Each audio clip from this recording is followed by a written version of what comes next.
So I came in today and it's upon us, we have MCAS, right?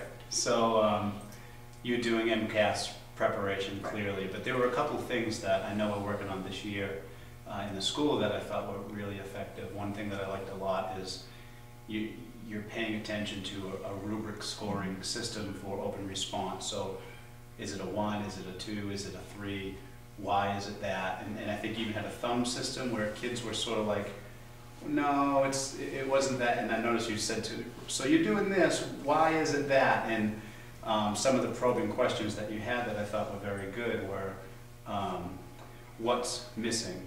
For instance, this particular one was bones were piled up, and it was sort of pilgrims eat, and then I can't think of exactly what it was. It was what pilgrims eat, and then what? And then why they... The reasons. The reasons, yeah. The reasons why.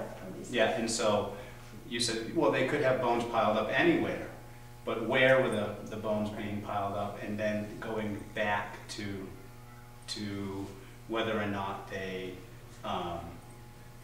could see the information in the passage that would enhance their score for their open response. And I just want to get a sense from you, or get your sense of what your objective was for students to enhance their scores and their responses, and where you feel that they're at. Okay, it's a work in progress. There's no question in my mind. This is their first year of doing it.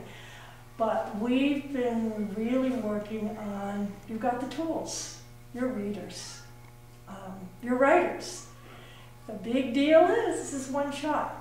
So we need those strategies that are going to give you the most mileage out of your answers. And looking back is a big deal. So they actually had done this, they had read this themselves, they had actually done the multiple choice questions themselves, and then we took each multiple choice and we looked at it. And it was very interesting, and even the ones that knew they hadn't looked back started seeing that if you look back, there is an answer, and that's just what you have to do.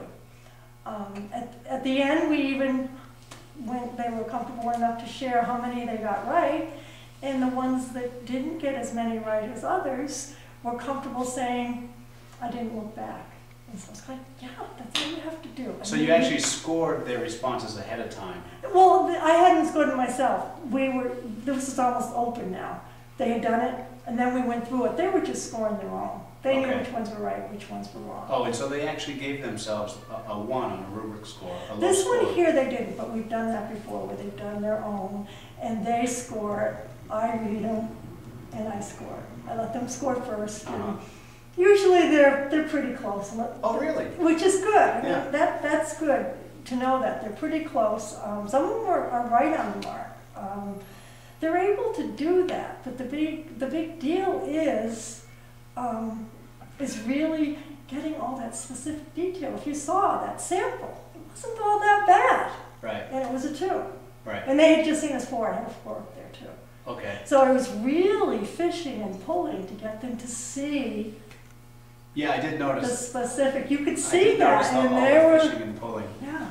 I think one recommendation I would have for you from being in your class in the past, there was one thing that I noticed here that the kids were really engaged with, and that you even mentioned it in our last conference, is that a kid having something in his or her hand and going through the actual writing of as they follow the lesson. So whether they're setting up a mathematical equation or whether or not they're responding to an open response question, I think it would have been really valuable as you were building a better response to that one, bones are piled up, that the kids were actually building it with you. Okay. So you had it, projected, and you would having the verbal conversation about it.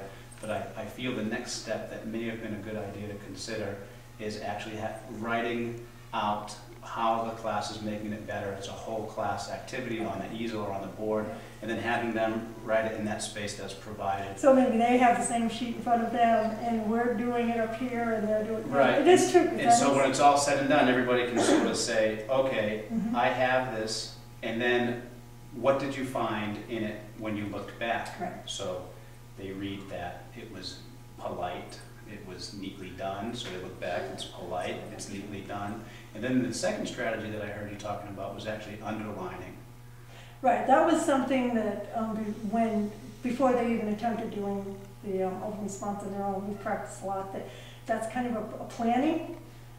We don't have graphic organizers that they're using for their planning, but I've been trying to get them to think of the question, go back and just underline keywords and key phrases, and that does seem to help them get to more of the specifics. Right, and so when I asked the student what he's learning about, he says, well, I'm learning about how to respond to this passage about pilgrims. And so then, and I said, how do you know that that response right there that you wrote is a good response? He said, well, I can either underline keywords, or he didn't say keywords, he says, I can underline words that I read, or I can look back in my reading. And it was good to hear that, because I could hear the the message you were giving them, and then the student clearly got that message as well. And you could hear the students that were quite getting the message, or at least not able to put it into words. But your idea of giving them a piece, I would then be able to see them put it into words and see them making the change from the two. And then you could sort of circle the class and check for understanding as that happens. I will use that. Yeah. Well, it was great again to be here, and thanks a lot, Maureen. All right.